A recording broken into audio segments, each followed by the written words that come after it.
So I know, yeah, okay. Right, well, good morning, Colin. Mike, as with your predecessors, can I invite you just to, for the benefit of those following our proceedings and the official record, introduce yourselves and tell us your roles. Hey, good morning, I'm Colin Faulkner, I'm Head of International Fisheries in DEFRA. Okay. Morning, Mike Dowell, Deputy Director, Marine and Fisheries, responsible for UK-EU fisheries. You're very welcome. You should say at this stage that Jane Kirkham was very keen to be part of this discussion, but unfortunately she's been pulled away to business in the main chamber, which, as we all know, always takes precedence. But she would have been, and we have a number of our questions to put in her absence. Charlie, can I invite you to pick up then in her absence on the questions around delivering sustainable fishing opportunities? Yeah, if we could just start off in terms of the quotas and how that is decided. Only 46% of quotas set in line with scientific advice last year. Concerns I hear from the fishing community that we're not being responsive to either increasing or declining fishing stocks of various species. So how can we sort of move to a more environmentally sustainable process in the long-term interest of the fishing fleet going forward? It's a very big question, and I will probably call on my colleagues to give you the more detailed answers. But the overall view is that we very much follow scientific advice, which is a starting point. I think that 46% level is broadly similar to the level the year before. And basically, I rely very heavily on the advice from officials, and in turn, we rely very heavily on the advice from our expert scientists at places like CFAS. But having got the scientific advice, we then, as ministers, have to make a series of judgments, balancing a range of factors. And obviously we operate within the legislation from the Fisheries Act from a few years ago, and try and achieve, exactly as you say, that balanced outcome which ensures sustainability into the future, but also maintains a viable and successful fishing industry, because for me, as the Food Security Minister, it's really, really important. We appreciate the role that fish plays in the food system. Take one particular example Jane wanted to raise, I've heard this from others. Pollock is a species which is on the rise, and yet our fishermen are unable to land it, and a lot of it's thrown back. Is that something you're looking at specifically to try and address that problem? A lot of time has been spent discussing pollock over the last few years, and I think I'll probably bring my expert colleagues in. But I think immediately I would say part of the problem is the advice is not that it's necessarily thriving, and that is what we have to follow. It then leads us into the complex issue of choke catches and so on. I think I will hand over to Mike to go into the finer detail. Thanks, Minister. Happy to. So with pollock, the latest best available scientific advice for pollock is zero catch. So the International Council for Exploration of the Sea, they issue us advice on a range of stocks every summer. And then in the autumn, winter, that's when we set the limits in partnership with other coastal states. In the case of pollock, that's with the European Union. We absolutely hear and understand, particularly fishers down in the southwest, that they're seeing pollock on the grounds, that they're seeing good pollock on the grounds. And we are working with them on a range of studies to see if we can improve that scientific assessment. One of the challenges with pollock sort of to date has been the quality or the category of its assessment from ICES, the International Council for Exploration of the Sea. That category of assessment isn't as top-notch as it could be, and we're working to try and improve that, which may or may not, of course, bring a different result in terms of the catch limits that they advise. And moving to another species, monkfish, where we've seen a big increase in the quota there, Scotland and the North Sea. That is contrary to some of the scientific advice. So how do you explain that decision? You carry on. Sorry. Yes. Getting carried away with myself. No, please do.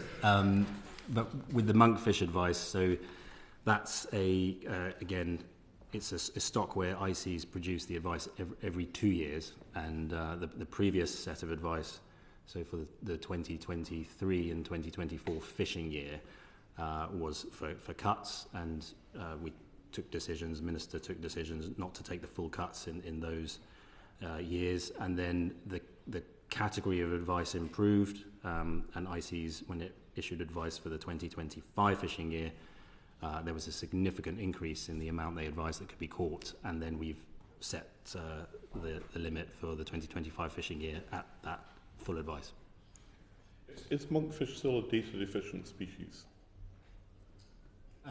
In terms of its data quality, it's not category 1, but it's a much more improved scientific advice stock. Yeah. So why do we still have data deficiencies for species, very valuable species like monkfish, after so many years? That's a very good question, which I will go away and see if we can find the answer to. But I suspect, as in so many other things, there's always more that we can do. But of course, we are dependent to some extent. I mean, just when you talk about ICES advice in setting zero tax, what is the question that ICES poses that produces the answer of zero tax? I look to you for that one. Yeah, happy to put that up, and happy to write as well. Look, let me tell you what I've understood it to be, and you can tell me if I'm completely wrong about this, because that, let me tell you, is not without precedent. I'm told that the answer that comes with a zero tax is what fishing effort do you allow to see a return to a safe spawning stock biomass within 12 months. Is that correct? I will have to write all the specific details, but you're right, it's to do with the safe biological parameters of biomass. And nobody's ever going to return something to safe levels within 12 months, are they? It's a very difficult choice to do that, because in most cases where you find these zero catch advice stocks, they're within mixed fisheries, and if you set that stock to zero, then the entire fishery can't be prosecuted. In a mixed fishery, that's what produces choke species, isn't it? So this really matters in day-to-day terms. It absolutely does, but I think it shows the complexity of the decisions that are being made. But as a minister, I can only follow the scientific advice we're being given. To understand the advice, you have to understand the question that's asked to produce the advice, and that's why I'm asking the question. Colin, do you know? Yeah, if I may, Minister, it's exactly as described, but it's about returning the stock to a position where it's spawning stock biomass is within sustainable limits within the year after the quota year for which the quota is being set. But as you say, there are many stocks where you have a zero TAC advice that are in mixed fisheries. And in many cases, quotas are therefore set at a higher level than zero in order to allow those mixed fisheries to continue.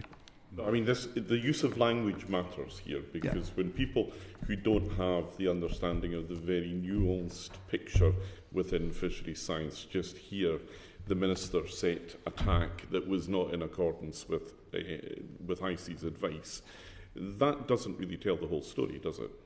It doesn't tell the whole story, because we are working, as I say, within the legislative framework that was agreed by Parliament under the Fisheries Act, and that is our task to make those judgments. Charlie, and then I see the voice of Cornwall has been restored to us. Excellent. I'll let Jane get back to the specifics. Can I just ask a more general question about the spatial squeeze in our waters? Yeah.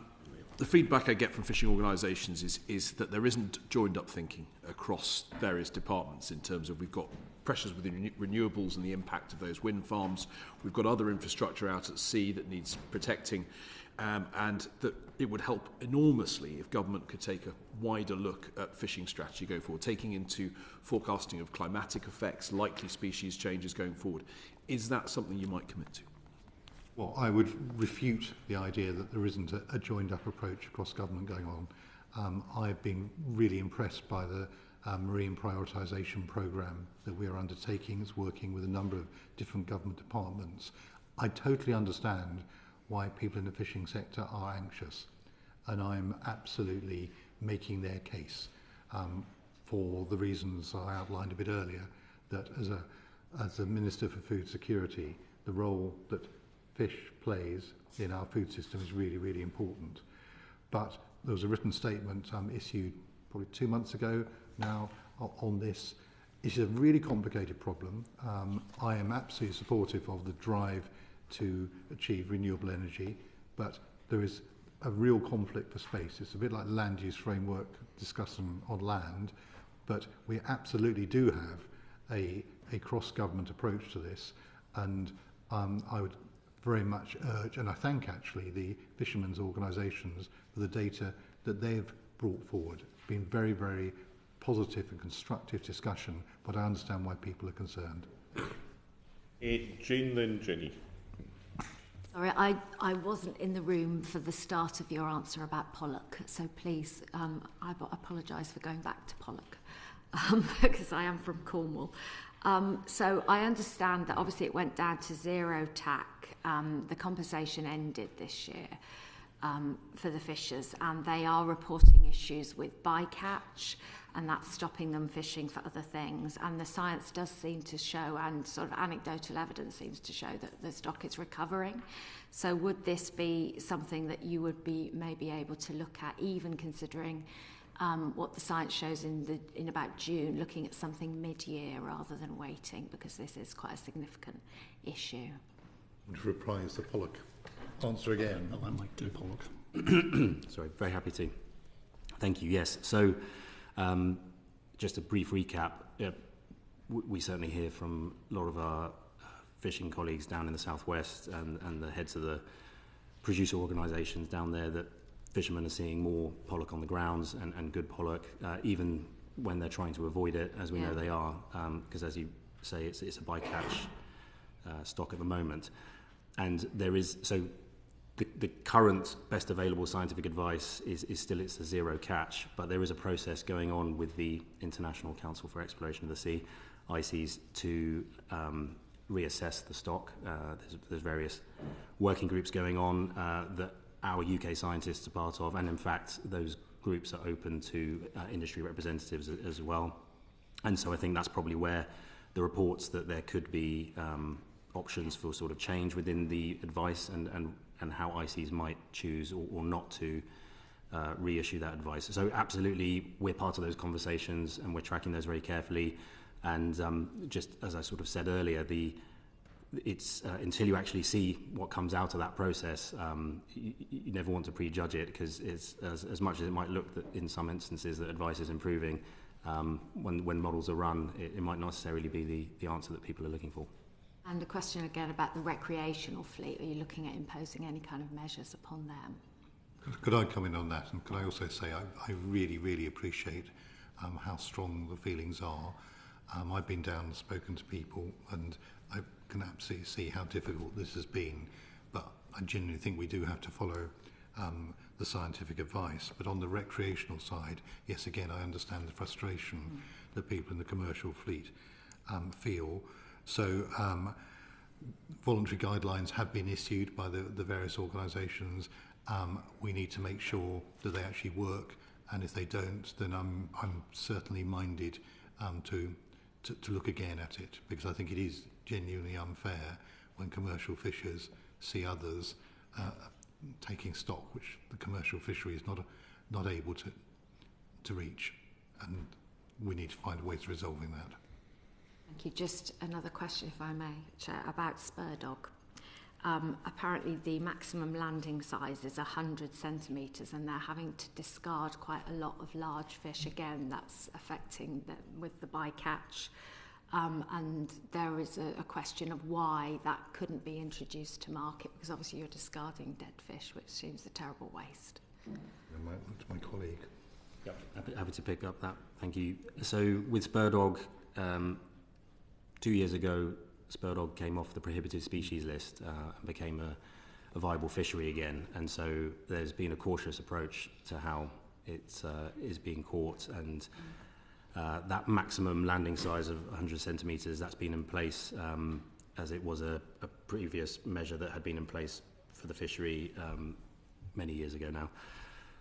So we are reviewing it, because we do hear from the industry that to get a sort of viable fillet for frying effectively from a spur dog, it needs to be larger than 100 centimetres. So we are looking at that. There's been projects that we've been running in partnership with the industry and CFAS, one of our arm's length bodies to look at whether we can review that measure. And it's something that's also part of our joint agreement with the EU, so we're also working through it with them. So very alive to it. I think the reason for caution is they're very long-lived species. They only reach maturity after about, I think, 40 years. So, we do want to bring that into a more profitable fishery, and we do want to be able to let fishers land a lot more spur dog and get it to market. But we also want to make sure we do it so that it remains sustainable for the future, and we don't end up in a situation where it ends up back on the prohibited list. Any you want to come in? Oh, sorry, Jim. There was just one more question about sole. The Cornish industry feels that more sampling of sole could show that some of the stocks were linked and maybe lead to an argument for increasing the sole tax, which would open up fishing of monkfish and megrim. Am I pronouncing that right? As well. So is that something that you're looking at as well? Again, I'm going to seek expert advice on that one. No, Sorry, a very specific question. It is. Absolutely. So these are all very specific actions from this year's UK-EU written record, and we know it's a very important issue down in the southwest. The sole total allowable catch is there, and again, what we're looking at with industry is there are the way advice is given for certain stocks. They're by areas, and there are 2 adjoining areas for sole where I think the fishing industry have said to us that they feel like the mixing of the populations of fish there are one and the same, and so one stock seems to be doing very well, reasonable, and the other stock is in less good shape. But if they were one area, then it might make the fishery a lot more manageable, and so that is something that we're certainly looking at, and something that we would also agree with the European Union as well, if we can. Right. Jenny, did you want to come in? Thank you, Chair. I just want to take you back to the reference we just made to the land use framework. I appreciate it's outside of your remit, but I'm interested in your view on do you see the merit and value in extending the land use framework to a land and sea use framework, given some of the challenges that we spoke about earlier in this session about the coordination of offshore energy projects and being able to manage our fisheries and seas in that context? Appreciate it's not, it wouldn't be an ambition that we'd be able to deploy right now, but the future of it. Well, you raise a very interesting issue, and I know your interest. And indeed, I remember talking about this when in opposition. I actually think that, and I'm very happy to talk about land use framework. In fact, I should be meeting stakeholders later this afternoon to discuss it.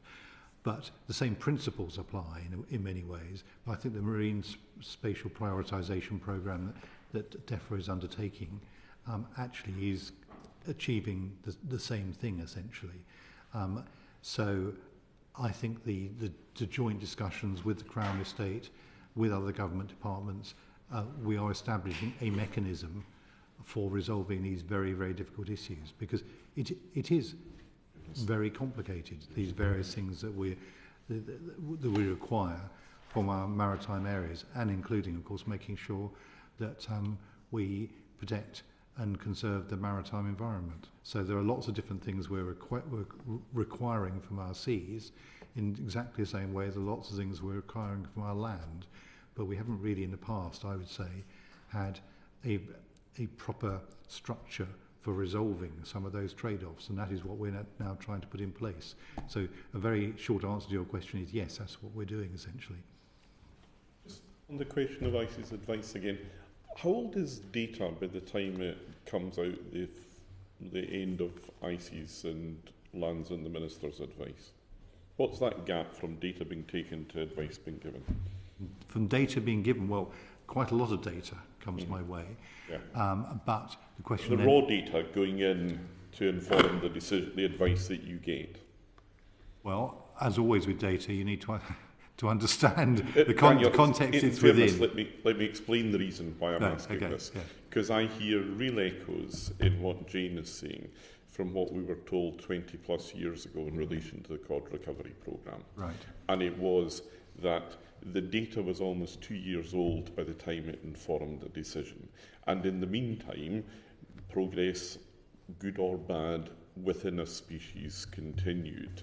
And that often accounted for this disparity between the advice that lands on your desk and what fishermen are finding in their nets. So I'm keen to explore. If you can't answer now, there could be a later coming. I understand the point you're making, Yeah. and I too see that discrepancy between the anecdotal accounts and what comes through in the scientific advice. But I think Colin may be able to add a little bit more. Yeah, so I think ultimately it depends on which stock you're talking about. So using the example of Northern Shelf cod, you will have, there will have been surveys that have taken place in the first quarter of this year that will feed into the scientific advice that will be issued at the end of June, which we will then consider as part of the negotiations in the autumn this year to set the TAC for 2026. So that's one example. So there will be quarter 1 2025 information feeding into the 2026. Which is reasonably speedy. But granted, that's 9 months difference. We can also take into account some of the quarter 2 surveys in 2025 in the negotiating process in the autumn. But there is still certainly a gap. That gap will vary according to the stock and according to the seasonality of the stock. For James Pollock, Yeah, for pollock, what's the do gap? we know? I don't have that gap in front of you. I don't know if you know that, Mike. Otherwise, we can write to you with that detail. But Because the anecdotal evidence is very different, it's very clear, so that's causing the frustration really. So if there's a big gap, could we not? Unless you've got an answer now, we'll take a later on this. I'm happy to give a quick one, but Right, also let's happy hear to it. follow up as well, Yeah. because I think pollock is another example of where the category of advice for that, so it's data poor, effectively, for pollock. That's one of the reasons, a couple of years ago, the best available data, it was data deficient, and now we've ended up on a zero catch advice. And that was largely from beam trawl surveys that happen routinely in the Celtic Sea. So that data will get fed in annually. But what we've been working on, as I say, not just ourselves with our own industry, but with the European Union as well, is how we improve the data and more data that can go into But you're that making assessment. big decisions then for fishers on not very much data, which doesn't seem particularly satisfactory, does it? It's the best available advice, which we, are bound to use in conjunction with the sort of socioeconomic data that we have ourselves, but also that's provided for by our local industry representatives. So, for instance, the Cornish Fish Producers Organisation, they will give us what's actually happening down at the quayside. So we do take all that into account, which is why going back to the point that Chair made is. Actually, for the majority of these zero catch advice stocks, we never set the limit at zero. We do try to give as much of an opportunity as possible to allow other fisheries to continue, whilst making sure we don't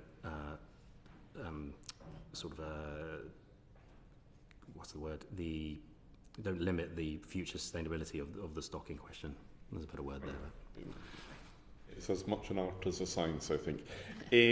Finally, we'd be remiss if we didn't touch on the TCA review coming up. And Sarah, can I invite you to lead the questioning on that? Yes, of course. Thank you, Chair. Yes, so with the potential reset that is coming up in the future, obviously there's a lot of discussions about any proposals around fishery being maybe interdependent on defence or youth schemes or SPS arrangements, is what I understand is the thing. So what I want to ask at this point is sort of what negotiations have you had already, and what's the state of the discussions? Well, first thing I'd say is that I wouldn't believe everything that is rumoured around an issue like this, because obviously there is lots and lots of speculation. But of course we have discussions because the transitional period comes to an end in the middle of next year. But no decisions have been taken and there's no linkage. So the thing is, I'm seeing it from the fisheries perspective. I'm absolutely determined we get the best possible outcome we can get for the UK fishers, because they're a very important source of food supply. I guess that's so, because actually the European Relations Minister, so Thomas Summertons, he basically had said that he would like to see having something more stable than annual negotiations, that would be in the UK's interest going forward. So what sort of stable fishery arrangement is the UK looking to negotiate? Well, He probably would say that, but what we want to do is to secure the best possible outcome that we can for UK fisheries, and that will be a further discussion to be held in the months ahead. I guess what does that sort of look like? Because what my concern is obviously the French will be very keen to have a bit more of a relaxed or different arrangement than they currently have. So what sort of guarantees or reassurances can you give us that you will, other than say you want to get the best deal, that you will actually get the best deal for our fisheries and we won't cave? Well, the French will say what they will say, but we are absolutely determined to stand up for the interests of the UK fishing industry. Okay, so obviously conscious, as you said, that it's coming to the end in June 2026. What sort of assurances can you give that actually all these discussions, arrangements with the EU will be finalised in time for setting of the quotas for 2026? Because it was a temporary arrangement, effectively, if nothing changes, it will become an annual negotiation in a normal way. Okay, and then just finally, as well as setting quota and arrangement for access to waters, the EU-UK agreement requires cooperation on all aspects of fishery management. So what further improvements could be made to help UK fishers? Well, that was the agreement that was reached then, and we make sure that we do cooperate and follow as effectively as we can any kind of discussions that are taking place. So this, of course, is quite contested territory at the moment, but we are absolutely confident in our ability to protect the UK's position, and that's what we shall do. I don't know if this is part of the speculation that you say we shouldn't necessarily believe, but you'll have seen the reports that the Macron government want to see fisheries as something that's rolled up into wider security and defence cooperation. I think fishermen would want to hear that their case will be prosecuted on its own merits and that it won't be conflated with other issues. To what extent can you give them that reassurance? As the Minister responsible, I'm absolutely determined that we defend the UK fishing industry. But you're not the Minister responsible for the TAC review, that's Nick Thomas-Simmons, is it not? TCA reviews, I beg your pardon, too many acronyms, too long a morning. What I can tell you is that we're absolutely determined to stand up for the UK fishing industry. The fishing industry has been let down before. Don't intend that to happen again. I mean, that's absolutely on the money, because fishermen felt that the deal that was done at the end of the Brexit negotiations was one that did not deliver what they had expected. So do you understand that anything that is a further backward step will be viewed very bleakly by the industry, and that even modest progress will still leave them quite a way short of where they wanted to be? I very much understand that, and I'm very aware of it on a daily basis, I can tell you. In which case, I anticipate that we may have the joy of returning to this at some future occasion. But for the moment, Minister, Mike, Colin, thank you very much indeed for your attendance. Thank you to colleagues for their attendance. We've covered a quite remarkable amount of work in just over the 2 hours. We are grateful to you for your attendance and for your ongoing engagement with the committee. But for the moment, we will call it a day for today.